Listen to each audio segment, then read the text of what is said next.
You are watching Soundwave's Soundwave Sunday. Operation Question and Answer. Initiate.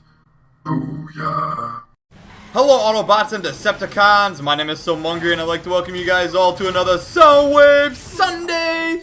And for those of you guys that are from America, I'd like to wish you guys all a happy 4th of July and 4th of July weekend. Party hard, aw yeah. So let's jump into the questions. Our first question comes from Pack Productions. What is your opinion on the Console Wars? Do you think it is stupid? Soundwave Sunday 58. The Console Wars, as stupid as I may think they are very good for both systems because then each system is trying to one-up each other over and over and we're getting better games, better systems. So I like the Console Wars because of the competition and because we all get better games because of this person wants to one-up that person wants to one-up this person, and you know, it's a good cycle for us gamers out there because then we have lots of good games to pick from.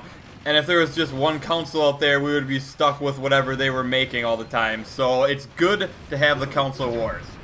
Our next question comes from Strike Aegis. Mungry, why don't you do any videos with Edward Triggerhands? And for those of you guys who don't know who Edward Triggerhands is, I used to do a lot more videos with him because I played a lot more multiplayer games. And the fact of the matter is I don't play as much multiplayer games anymore as I do single player games.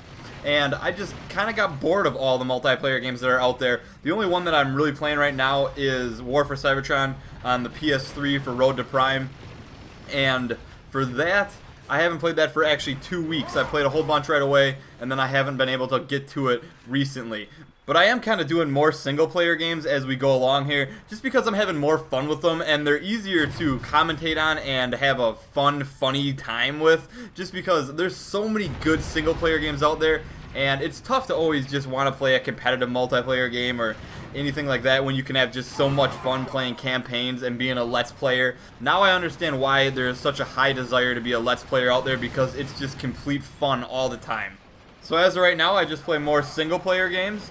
But maybe I'll do like a co-op playthrough with Ed sometime in the future, or just some multiplayer gameplay from some game that I'm not extremely bored of, or something like that in the future. But only time will tell, and you will see more videos with him in the future.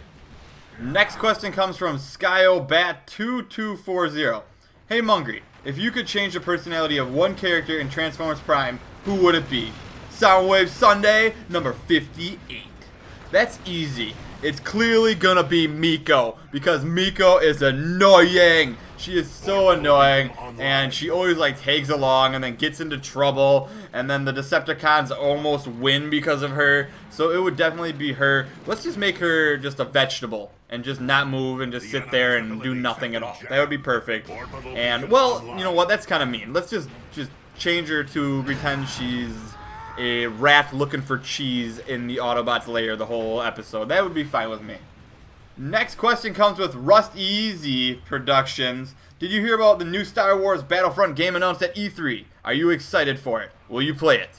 And I will get it. I'm excited for it. It looks cool. I know there's like a huge fan base for it out there. And back in the day, I used to play it on my PS2. And I would have these huge multiplayer games against the computer. And I was like, wow, this is awesome. This third-person shooter action. Nothing like it before in my hands, at least when I played that style game. So I'm looking forward to seeing what the new one will be like. I think that will be amazing. And if you're a fan of that game, you can look forward to seeing gameplays from that on my channel. Next question comes from Scarito123. Hey, will you play the new Teenage Mutant Ninja Turtles Out of the Shadow game when it comes out? And yes, I will. I definitely plan on playing that. That's going to be super awesome. I plan on playing that with Harkdog. Me and him are both huge fans of Teenage Mutant Ninja Turtles. And a little fun fact for you guys, I have played every Teenage Mutant Ninja Turtle game ever made. Every single one I have played, well, except for the handhelds. Minus the handhelds, I've played every game. Teenage Mutant Ninja Turtles I grew up with.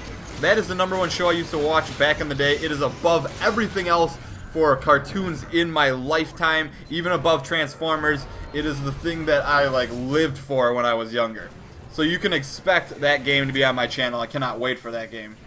Next channel comes from Nick Hunt. Mungry, what was the worst injury you ever had? Soundwave Sunday number 58. And as far as injury goes, I never really got injured too much. And I broke one bone. I broke my wrist. but that wasn't the most like devastating injury to me, at least. When I played football in high school, I twisted my ankle, but it wasn't like the normal twist where you twist your ankle like inward. It was the other way, like the opposite, and that was probably the worst injury I ever had, in my opinion. Other than that, I can't really think of one besides breaking my wrist at one time, but I don't even believe that hurt as bad as the ankle did. Next question comes from Robert Mathis. Hey, Hungry, who was your childhood hero? P.S. Love your Transformers videos. Soundwave Sunday number 58. Thanks, brah, and I hope you enjoy the other ones as well, too. And my childhood hero, my parents would tell me that I would be making faces of this guy, trying to do impressions all day long of him, and it was Jim Carrey. And that was after I saw Ace Ventura: Pet Detective. I love that guy. I would have to say that he was my childhood hero. Next question comes from Ghostmask7. Mungry, what is your top 10 or top 5 Super Nintendo games? Soundwave Sunday number 58. Love the Super Nintendo, my favorite system of all time. I'm surprised I never had this question before. And for those of you guys looking to get some good games in, go play any of these that I'm about to tell you. I'm just going to list some games off. And I know my top 2 for sure, so I'll save those for last. I'm going to go with EVO, Search for Eden, for number 10. Number 9, let's go ahead with Super Mario World. Number 8, Mega Man X, or Mega Man 10. Wait, was I on 8? I was on 8. Number 7? Or was that 7? I think that was 7. 10, 9, no, we're on number 7. Number 7, Contra 3 Alien Wars. Number 6, number 6. What should we throw for number 6? So let's go Super Metroid, number 6. Love that game. It's amazing. Number 5. Actually, I might not be able to think of enough games to list here. We're going to go number 5. We'll go Super Punch-Out. Game's super fun. Awesome. Number 4, Final Fantasy 3. Easily my favorite RPG of all time. Number 3, Turtles in Time. My favorite overall Teenage Mutant Ninja Turtles game ever. Number 2, Secret of Mana. And number 1, The Legend of Zelda: A Link to the Past. Easily my favorite game, not only of Super Nintendo, but of all time. And if you're interested in watching it, I did a playthrough of it on my channel, so check my playlist, it is in there. And our last question comes from In12345 Go. Hey Mungry, if the Guru knocked on your door, what would you do? I would say, love you, Guru, now hop on! And then I'd let him hop on my back and control my mind with his Guru powers while he's pulling my ears, and then we'd go running into stuff, and I'd just be flying into trees and oncoming traffic and all that good stuff. So I hope you guys all enjoyed this Soundwave Sunday. Don't forget to leave your questions in the comments below for next Soundwave Sunday, and have a great, grand, beautiful Sunday, everyone.